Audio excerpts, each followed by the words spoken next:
Hallo almal by Krokodilrivier gemeente, dit is Iwer Swarts hierso, ek is predikant hier by NG Oosterlig, ek is ook skrywer en sommer net 'n ou wat lief is vir die Here en 'n persoon wat verlore was, maar nou gevind is deur die lewende heilige, liefdevolle God wat nooit ophou agter sy kinders aankom nie. En sommer net om te reageer op vraag 1 wat vra, wat was die oomblik toe jy besef het, jy is ver van die huis af? Ek het so lank gedink aan, want daar was soveel oomblikke wat ek gedink het, ek is baie ver van die huis af. Eerste keer wat ek besef het, ek is ver van die huis af, was toe ek beleef het, dat ek bereid was, dat ek tot die uiterste toe gegaan het, om my broer te vermoor, om hom dood te skiet. Ek dink dit was vir my die laagtepunt in my hart, dat daar nou, there's no way home, or so I thought. Dis geen manier weer terug huis toe nie. En baie mense dink altyd, my grootste sonde is die laaste strokie teen die kassedeur, en daar is nie vir my terugkom plek nie. En daai afstand het gevoel, soos 'n leeftyd. Ek het my ma se hart gebreek, omdat ek wil die abuse van my boetie ontvlug het. Ek het my boetie se kinders se harte gebreek, omdat ek my eie hart eerste gestel het.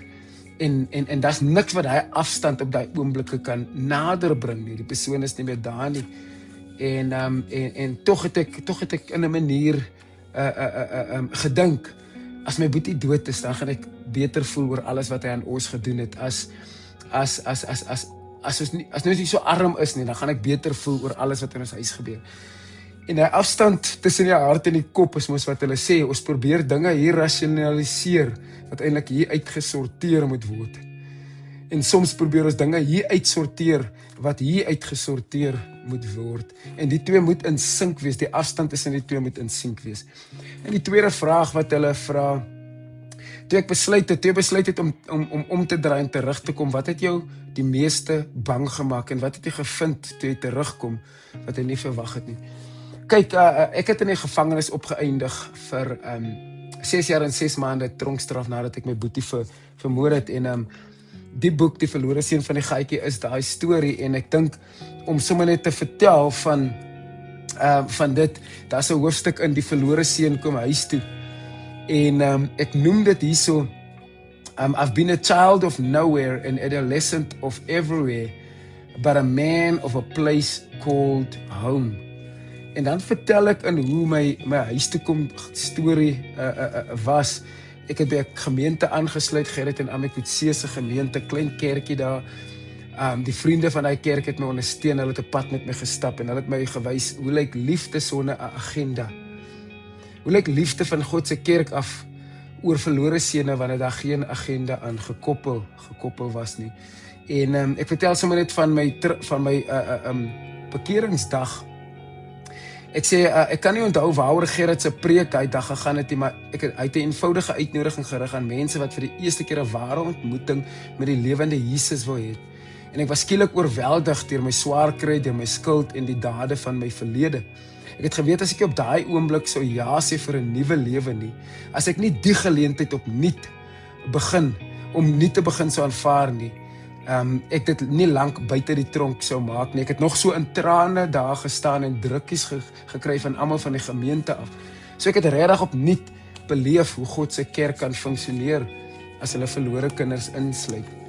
En die vraag wat vra, en wat het jy gevind toe jy terugkom wat jy nie verwag het nie? Ek het gedink ek gaan baie judgment beleef, en daar was baie mense wat my geoordeel het, maar oor grote meerderheid mense was vir my lief, het my aanvaar vir wie ek is, het besef dat ek net so stikkend en gebroken soos hulle is, dat ek net meer goed aangevang het wat exposed is, en dat het God gekos het dat ek in die tronk moes beland vir my om te besef, die pad wat ek gedink het ek is nie die pad nie.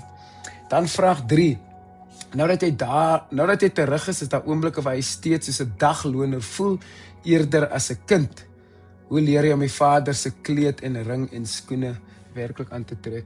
Yes, dit is seker een van die belangrikste vrae, want daar is gereeld seisoene in my lewe wanneer daar iets opduik van my verlede, dan dink ek, jy verdien nie 10 jaar se huwelik met Nadine nie. Jy verdien nie vir Luther Swarts wat daar binne sit en TV kyk nie.